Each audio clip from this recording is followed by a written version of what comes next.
गुरु प्यारी सत्संगत जी, राधा स्वामी जी। कर्मों का हिसाब देना ही पड़ता है।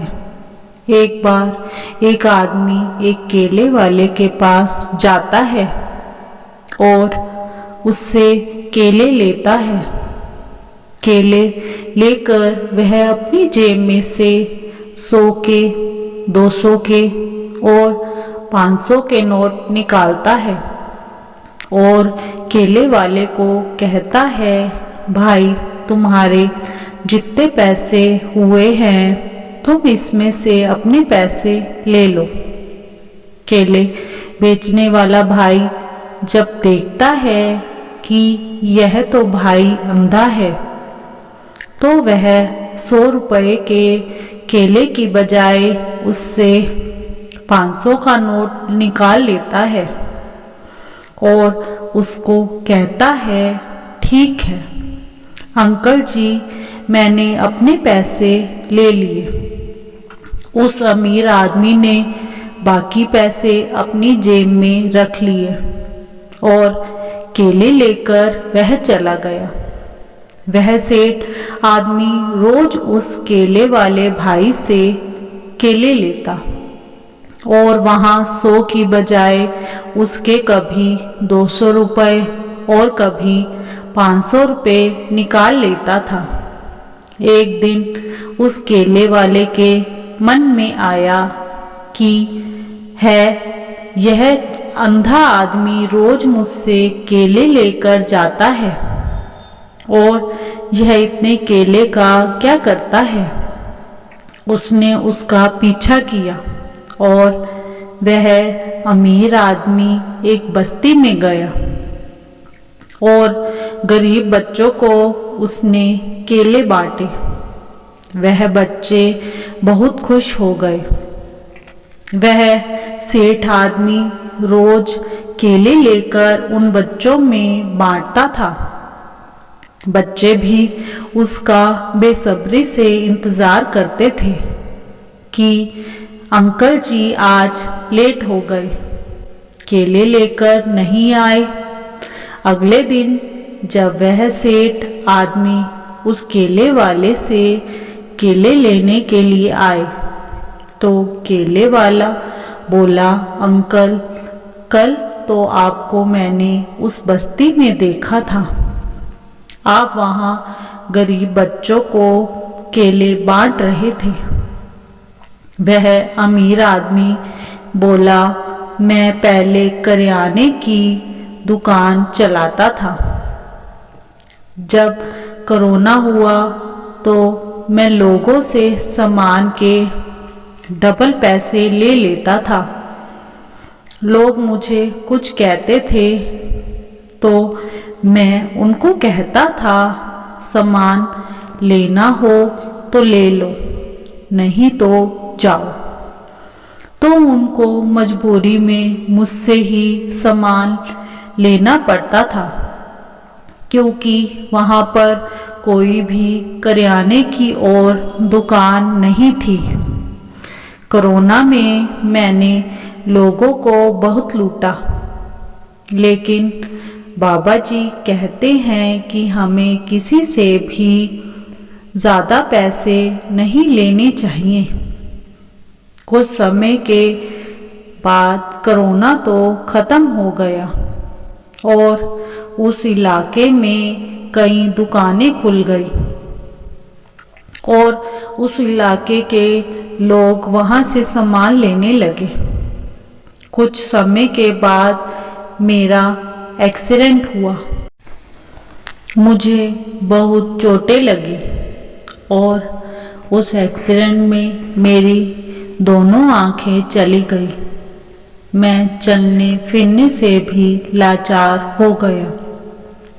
मैं बिस्तर पर पड़ा पड़ा रोता रहता था और अपने किए की बाबा जी से माफ़ी मांगता रहता था।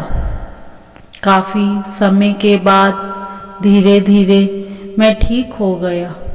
अब मैं चल फिर तो सकता हूँ, लेकिन मेरी आंखें ठीक नहीं हुई।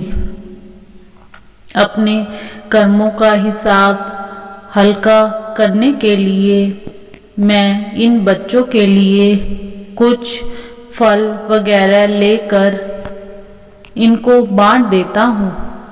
कभी किसी गरीब को दवाई वगैरह चाहिए या किसी बच्चे को कपड़े वगैरह चाहिए तो मैं उनकी मदद कर देता हूँ ताकि मेरे किए कर्मों का कुछ हिसाब हल्का हो जाए।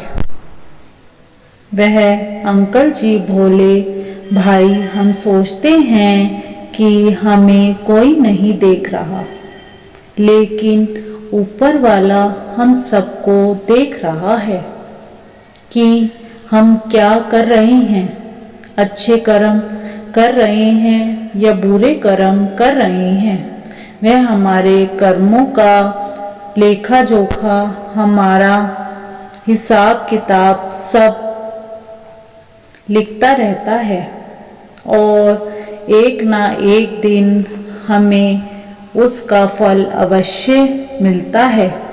अच्छे कर्मों का अच्छा फल और बुरे कर्मों का बुरा फल मिलता है। इसीलिए बाबा जी कहते हैं हमेशा अच्छे कर्म करने चाहिए।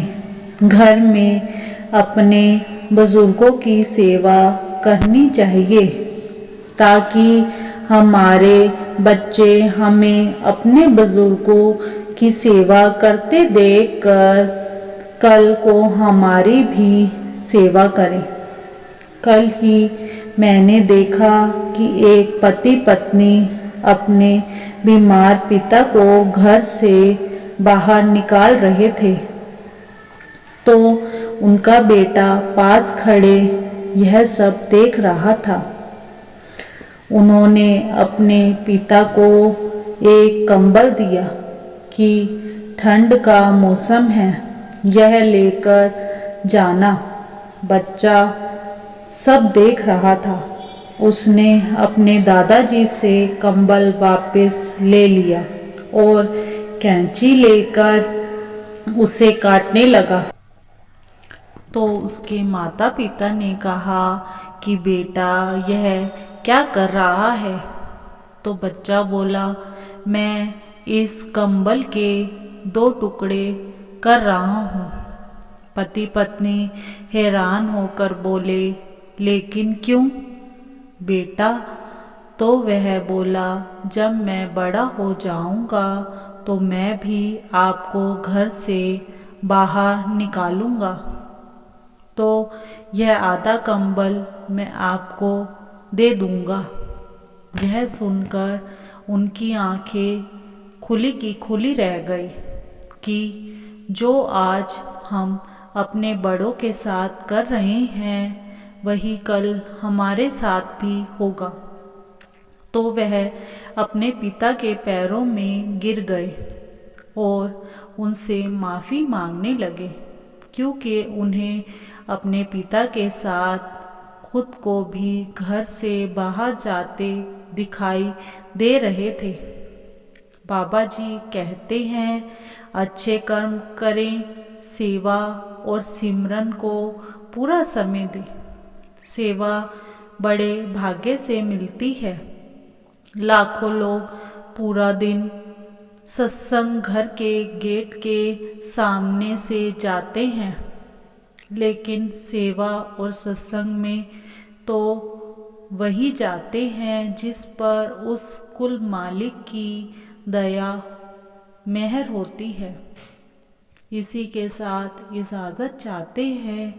कल मिलेंगे एक नई साखी के साथ। तब तक के लिए राधा स्वामी जी।